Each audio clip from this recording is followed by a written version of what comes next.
Thank you all so much for being here this morning. I know y'all have had a really, really busy week. And we had a beautiful event last night. It's so nice to see people with Plan C. And Carolina, we've loved having you. Thank you, thank you. I'm really happy to be here with you. First time in North Carolina. First time, yes. And what you are have your a beautiful impressions? shop. Oh, thank you. Yeah. Her impressions are it's cold. Yeah. Well, we really loved having you. Thank you. She's at they're at the Duke Mansion, which I think they've enjoyed a lot, other than being cold in the garden. Yeah.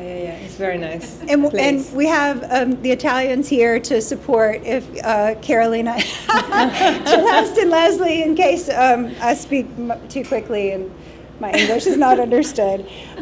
Carolina, tell the group where you're from. Yes, I'm from Milano. Yeah. Actually, So wonderful. yeah, that's right. It's a wonderful city, yeah.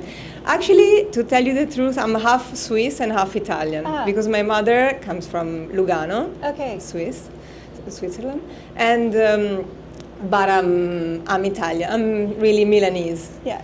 And you grew up in the city? Were you all in the city? Yeah. And I really love Milan. It's a really nice place. It's a small town in a way, you know everybody, and but it's also at the same time very international. Yep. There are some moments in the year that it's full of people, especially during fashion weeks and during Salone, that is now. Yep. Yeah, and it's very an interesting place full of art exhibitions and events, concerts. It's a very nice place. It's a very nice place. And then Americans don't understand, I think, very well.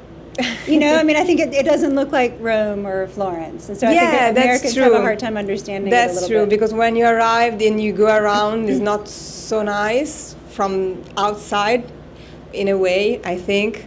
Because there's so many courtyards. But that you're not invited in. But inside the buildings are so beautiful and with much of history and design.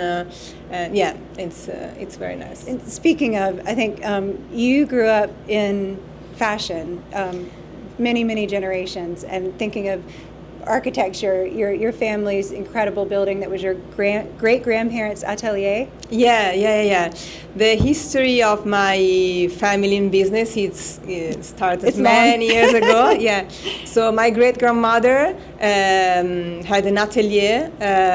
She was doing made-to-measure fur for the Milanese ladies. And in the place where we are now with Plan C, and then she was Maria Motta, and so she was. The brand was not the brand, but it's a Pellicceria Motta, fur Motta. And then my grandfather decided to move on and launched Civifurs. Yep. And he was producing furs for all the big brands, starting from Fendi. They was doing like production and distribution, and then they was producing for really everybody from Louis Vuitton, Valentino, Prada, Gil Sander, Giambattista Valli, really Marni, of course, later, and everyone. And were they always full family businesses? Like when your grandmother had the atelier, was your grandfather also supporting? Was he working in the business as well? No. It was two separate things. Okay. Yeah. Okay. And what do you remember about growing up? What do you remember about their business growing up, your grandparents? Yeah, I remember also my grandfather. I remember a lot of Civifurs because when I was young, I was going to the office every afternoon after school, and just wandering there, and it was like a microcosm because my parents were there, my grandfather, my uncle, aunt. And then all the people working there, I was like a mascot because I was every day draped in fur. Yeah, no, I was helping a lot, like closing envelopes and putting like stamps. Was I love that. doing those kind of things, and was really it was really fun for me to be there with them. I'm sure. Yeah. And your brother too, Johnny. Giovanni, Yeah, my Giovanni. brother, but he's 6 years younger. Okay. So you were the first mascot. Yeah. And then your parents both worked in Chiwi, and what was the impetus? No, my father, he started really early working at Chivi with his 2 brothers and 1 sister, and they. But then, and my mother at that time, she was like doing clothes for her friends. Yeah. And then they decided to start a new brand, Yep. starting from fur, and they did, yeah. And your mother and your father? My mother and my father, yes, and yeah. And you were 10 years old, and this was Marni. Yes. Of course, my aunt and uncle were in the business too. Yeah. But my mother was the creative director, and tell me about that. What was that like? Yeah, she was really avant-garde, because at that time furs were like classic brown mink with big shoulder, and she decided to use fur as a fabric. And so she created like anorak with the hood, unlined, very, very modern and avant-garde for that time. And then I remember one of the first shows, because they were just doing furs and not clothes and shoes, and so they had to choose shoes for the fashion show, and so they choose to use Reebok. They did a collaboration with Reebok, and at the beginning of the show was all the lights were off, and you just saw the white Reebok. was very special, and at that time showing furs with sneakers was really avant-garde. Really avant-garde, yes. Wow. Yeah. And what do you remember? So many people work in the fashion industry in Milan, but do you remember realizing that Marni was actually kind of a big deal? Just during fashion shows. Yeah. I was always in the backstage, and everybody after the show were coming to my mother, and they were all crying, and I remember like a really special moment. But then in a daily life, no, was really normal for me, nothing special. Yeah. And so, did you study fashion in school? How did you become a part of Marni? Because you worked there for 13 years. Yes. So I studied at I did artistic high school. Yep. And so I was more for set designer, scenographic, for theater, for cinema. But then I did fashion business at Marangoni in Milano. Mm-hmm. And I decided to join Marni because, Was it a hard decision? Were you nervous about it? No, I spent 1 year in London thinking what to do. And I was working, I was doing like internship at Vogue and Harper & Bazaar, and was studying English. And then I decided to skip the set designer and start fashion business. I was more into business at that time, and then was really normal to start in Marni. And was it a conversation? Do you remember sitting down with your parents and saying, "This is something I want to do. I want to work in the family business"? No, I remember when I decided to start Marangoni, it was like July, and I had to decide what to do in September. And when I decided to start fashion business, it was really clear to me that then It's in your DNA. It was the way was this one, yeah. Yeah. And then how did you work through the company, because you started doing something and I did ended many doing- things. Yeah. I started in the commercial department. Yep. And I was following the Middle East and Far East markets. Interesting. And was really a really nice experience. I was traveling a lot and discovering all the different cultures and really approaching people and customers in a different way. Yeah. And bringing your information back to the team and saying, hey, in Dubai, you have to have, the dresses have to have this. Of course. How of course. interesting. And then you moved to retail? Then I moved to retail. I was doing, I was a buyer for accessories for mono brand for our shops in Europe. Yeah. And was another really nice experience because the collection was really, really wide. And so we had the opportunity to put products thinking of the customer of that shop. Mm-hmm. So the buying for Paris was completely different from the buying from London. Yeah. And from Charlotte, as we talked yesterday. Yes. Yeah, I mean, I think that's true. It is. Everybody in the world is completely different and have different habits, and so you have to think about the customer. I think we had such an interesting experience yesterday with Carolina. We had a bride looking for rehearsal dinner. Yeah. And I think it was so interesting to see what she was choosing and what her reasoning was for not liking this and liking this better. And we were all watching it like it was like a science experiment, really, because it is very different from what the conversation would be in Milan or Dubai or that's true. Yeah, really that's interesting. True, yeah.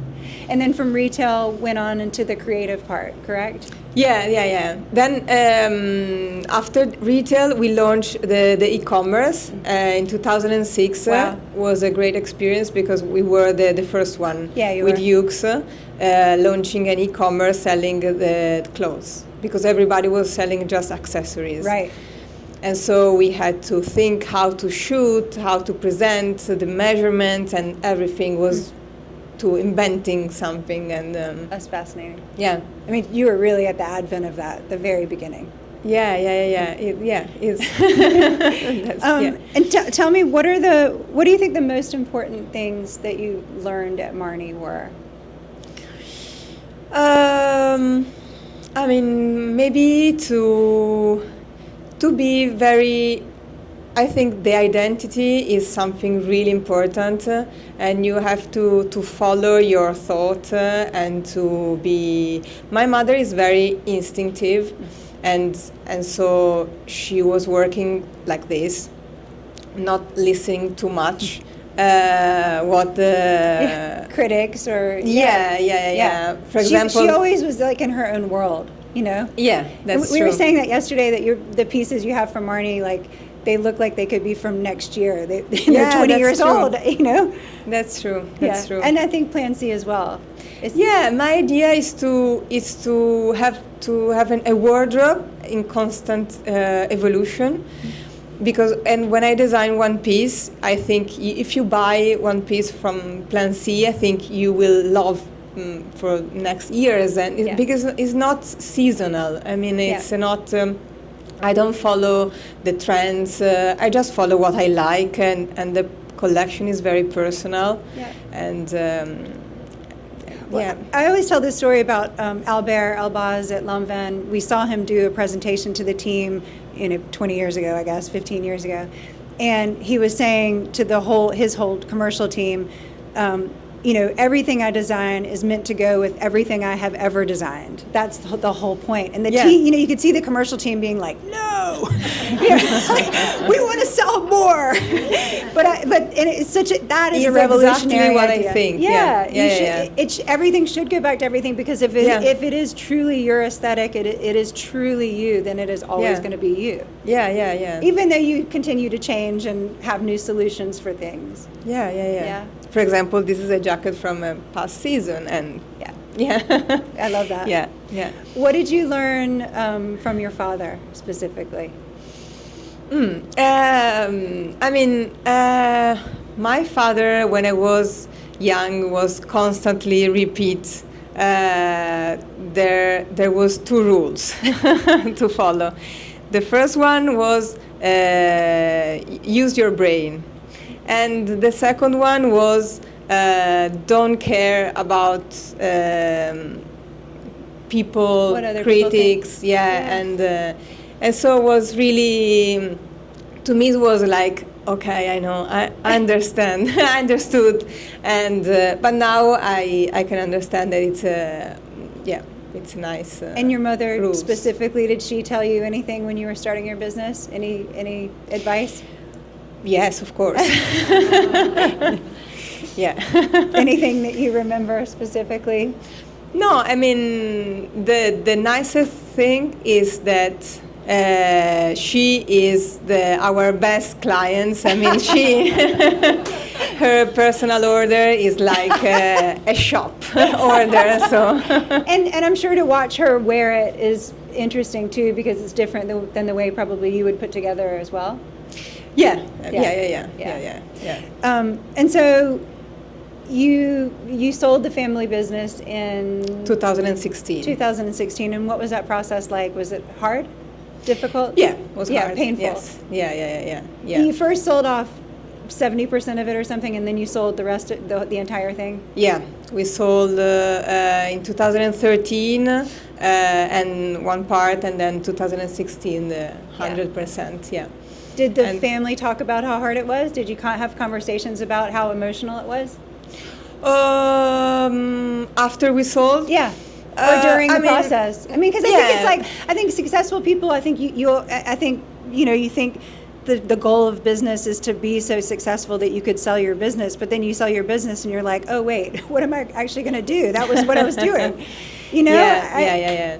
No, I mean, we've been talking a lot of this, and but was really too much. Yeah. Especially for my huge. mother. Yes. Yeah. Too many collections, too many shops. We had like 100 shops, and she was doing like 6 collection. I mean, it was pre-fall, fall. I mean, pre-fall, pre-fall, and then men's, and then kids, and then really too much. Yeah.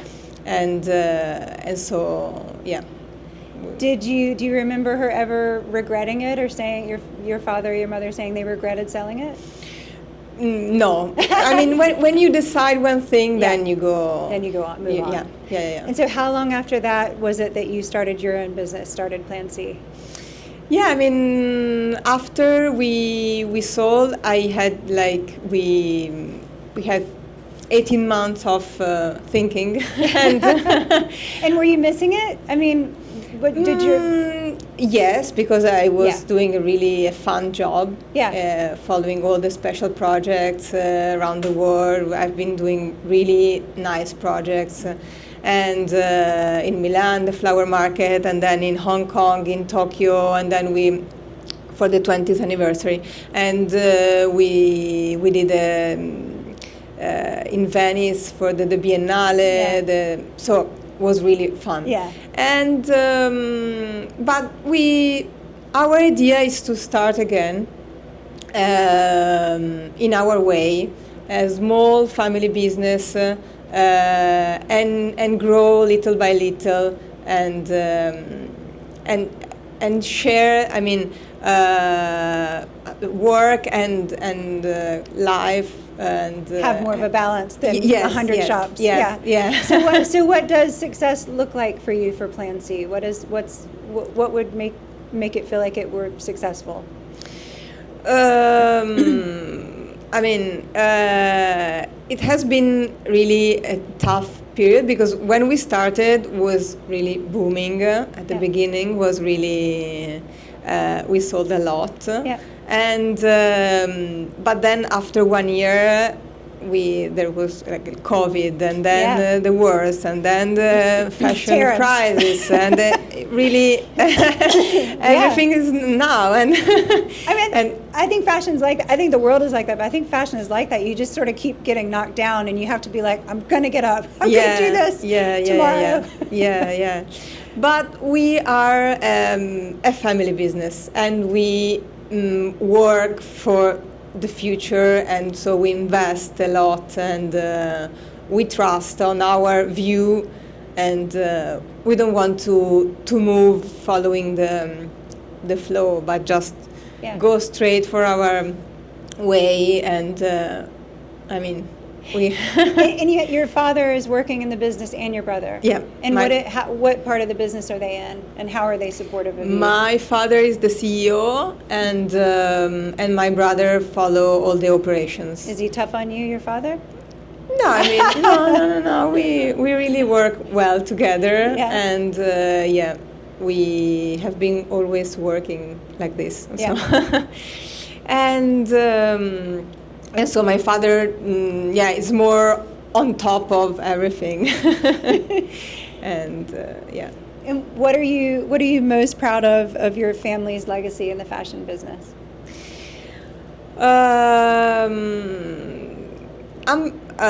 You mean of Marni? No. I mean Chiwi and your great grandparents and you. I mean, it's a long lineage of contributing beauty to the world. Really. Yeah, no, I mean, I'm proud that they built like an empire from zero, because I mean, it was not zero, of course, because they had Chibi Furs on helping, and all the people working at Chibi Furs helping, but they really create an empire, and my mother has been compared to Miuccia Prada and to Rei Kawakubo. So I mean, it's she's very important. Yes. And how has she been helpful? How has she been helpful other than being your best client at Plan C? I mean, just giving her point of view, and always saying, do what you want, and be very work with instinct, and And do you tell her sometimes this is hard? How did you do this? It's very hard. It's very hard. Yeah. What do you think the hardest parts of fashion are? Now, in this moment, what is very hard, especially with the wars, is that the pricing, because the raw material grow a lot. The pricing will grow a lot, and we cannot put the growth of the raising on the products. Right. So because I mean, you're talking things like buttons are more expensive, zippers are more expensive, everything. Fabrics more expensive. Fabrics, especially fabrics. Yeah. Every season is more expensive, and because I'm really I do a lot of research on fabrics. And I always want new fabrics with new hands and different things, and the quality, it's super important for me. Everything's made in Italy. Yeah, everything is made in Italy, and so when the supplier gives you the prices, and you say, okay, very expensive, but. I mean, and especially expensive when you're small and starting out, because your volume is smaller. It's not like Marni coming in and saying we have 100 stores. And of course, yeah. There's a lot of work in that.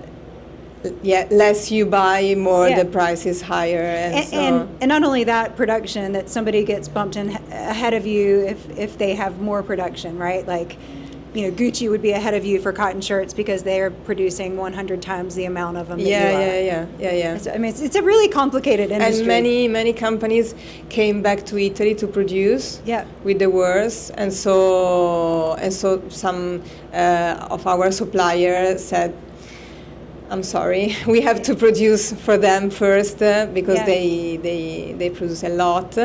So it's very, very tough, but we... Do you have some of your? Giovanni does production or no? He does. And do you have some Marni alums doing things at some people that used to work at Marni that work with you now? Yeah. Many people. Great. Yeah, good. Smart. Yeah. Many people. Yeah. Well, we have one question that we ask everybody on the podcast. And I don't think that you have proms in Italy, but do you have proms? Do you know what a prom is? No. Prom. The Italian. We need the Italian ladies. Yeah. Yeah. I never do this. No, we Do you don't have a have. graduation party or some big? Do you have a big? No. All the English girls have this big graduation party, the marquee party that they say. No, nothing. no. Do you have a favorite dress growing up? Your favorite dress in high school that you had, or favorite outfit, or your wedding dress? The wedding dress? Yes. Okay, tell us about that. Yeah, we need to hear about that. We married, now I'm divorced, but Okay. We married up to the mountains in Switzerland, and was January, so So a lot of fur. a lot of, I didn't have this fur. A lot of snow, Yeah. very cold but very nice. Yeah. I decided to because I was afraid about rain, Yeah. and so I said, okay, let's I'd rather marry snow. with the snow. It's more magical, and I had a beautiful white skirt, very straight, and then a cape. What fabric? A beautiful wool, Oh, beautiful. pressed wool, Ooh. very nice. And Straight then skirt and wool. straight A-line, but very straight. Okay. And then White or an ivory? ivory. Hey. Yeah. Okay. And then the top. And then a cape. Ooh. A cape with a hood and. Oh my gosh. and- Carolina, I love. Okay. a hood. We need a picture. I know. Wow. And then a hat, a fur hat. Okay, Yeah. yes. Yes. Yes. White, all white. Oh, I love. Yeah. And jewels. No, I don't know. Shoes? We don't. Shoes, Boots? yes. No. Moon boots? No. Sandals, but like a wedge sandal, all white, same fabric as the skirt. How beautiful. And when you walked in the church, did everybody go, oh? A little Yeah, bit. it was. A little bit. Yeah. And I was with, of course, with my father and my son. Oh, I love. Yeah. And you have. my son was wearing my father coat, so he was 2. Yeah. And he was wearing his grandfather coat. Amazing. Yeah, Wow. so it was very I love nice. that. And you yeah. have 2 children. Yeah. And what's it been like? How do you navigate that? Running a business and being a creative director and having 2 children?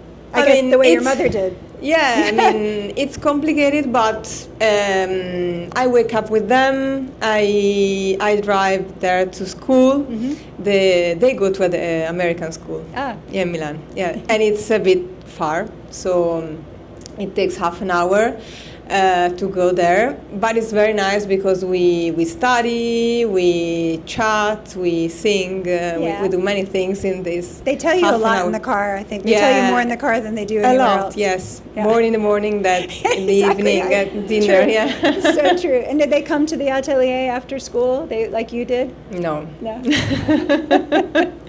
Doing it differently. No. They do. They have a really busy day with sports Yeah. and everything. Yeah. Yeah. Well, thank you so much. I know we have questions if you're open to answering questions. Yeah, of course. Can you share the inspiration behind the name Plan C and Yes, where that of came course. from? Plans C stands for Carolina and Castiglioni. And also it's a third plan after A and B. So A was Civifurs, B Marni, and of course C, Plan C. It's beautiful. I love it. Thank you. Oh, yeah. What is your favorite piece that you have designed? I mean, there's not one favorite piece. Maybe the Pilian Bianca bag. It's a bag that we have since the beginning. It's a lacquered canvas bag we have white and black, and what is nice that has two prints on it, Pili and Bianca. It's two drawings that my daughter designed when she was 3, and now she's 11. And there are two characters, two portraits that she designed. Was Bianca is her friend and Pili her brother, Filippo. And so it's a piece that always is in our collection, and we sell a lot, and I'm really proud of. Yeah. Love that. Anybody? Working at a all-female business, we have a lot of working moms here. Sorry. Oh, sorry. Here. We have a lot of working moms here at Capitol, and I think we've learned a lot about ourselves becoming mothers. What's something you learned about yourself becoming a mom? Well, I mean, came really naturally, and but I always try to balance the time with them, and and what is nice is that we talk a lot, and they ask a lot about my work. We eat all together every night, every evening, and I ask them, everything's good at school, and they ask me, what have you done today? And they are asking many questions on my daily work, and also in this trip, because it's 2 weeks that we are around. We've been to Japan first, and then we to New York, and then we came here. And every day they're asking, "What are you doing today?" and how you felt, and what's going on. And we talk a lot, and this is, I think, it's nice. Yeah. And then every weekend we are together, and we spend a lot of time together, and doing things, and we always go to up to the mountains to ski every weekend. It's one nice thing living in Milan is that we are really next to the mountain and next to the sea, and so it's nice to spend time during weekends with them.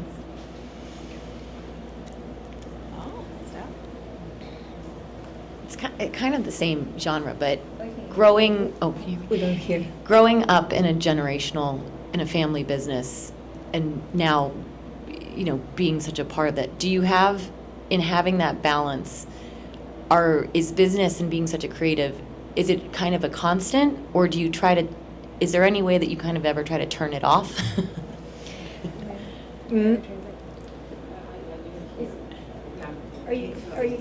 Are you ever able to turn off the business part? Are you always thinking about business? Okay. We should ask them. No, I'm able to switch off. Yes. I mean, it's a constant working and thinking, even because in a creative work. I took a lot of inspiration of my daily life, and so it's always there's one part of my mind open to think, but because I do a lot of picture. One of my passion is doing picture, and then I use in my work. And photography, okay. Yeah, photography, and then I transformed into like photo images, and then sometimes it's just modified with computer. Sometimes in the last collection I just painted on it. So. It's my mind is always open to new things and new ideas, and but I'm also able to switch off and have fun with.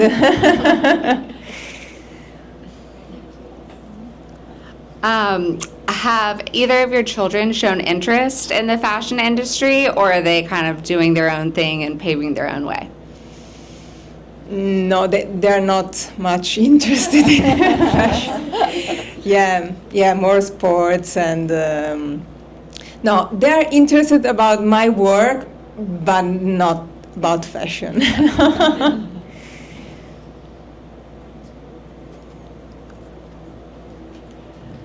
Defining yourself apart from your mother's brand, what would you want people to remember about you? Because the avant-garde, there's so much to remember about your mom. What is your signature that you want people to think of when they think of your brand?